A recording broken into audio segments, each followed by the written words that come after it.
Hello friends, இன்றைக்கி நம்ம ஒரு இன்ஸ்டண்ட்டான சிக்கன் மசாலா தக்காளியே இல்லாமல் எப்படி செய்யலான்னு பார்த்துடலாமா. நான் ஒரு 1/2 kg சிக்கன் எடுத்துருக்கிறேன். இதில் வந்துட்டு தயிர், மஞ்சப்பொடி, மல்லிப்பொடி, வத்தல் பொடி, கரம் மசாலா இது எல்லாத்தையும் போட்டு ஒரு மேரினேட் பண்ணி வச்சுருங்க ஒரு 1/2 an hour. அப்புறம் இன்னொரு பக்கம் நல்லா வெங்காயம், நல்லா பல்லாரியை வந்து நல்லா பெருசு பெருசாக கட் பண்ணி எடுத்துக்கோங்க. கொஞ்சோண்டு குடமிளகாவும் கட் பண்ணி எடுத்துக்கோங்க.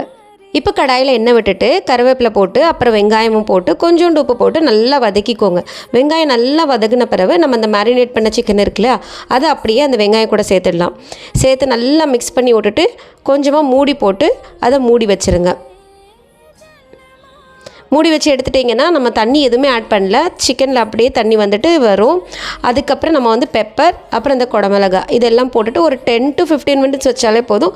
சூப்பரான இன்ஸ்டண்ட்டான நல்ல ஒரு செம்மையான கிரேவி. தக்காளி போடாமல் எப்படி இருக்குன்னு நினைக்காதீங்க, கொஞ்சம் ட்ரை பண்ணி பாருங்கள், நல்லாயிருக்கும். அடுத்த வீடியோவில் ஹரியாலி சிக்கன் பார்க்கலாம்.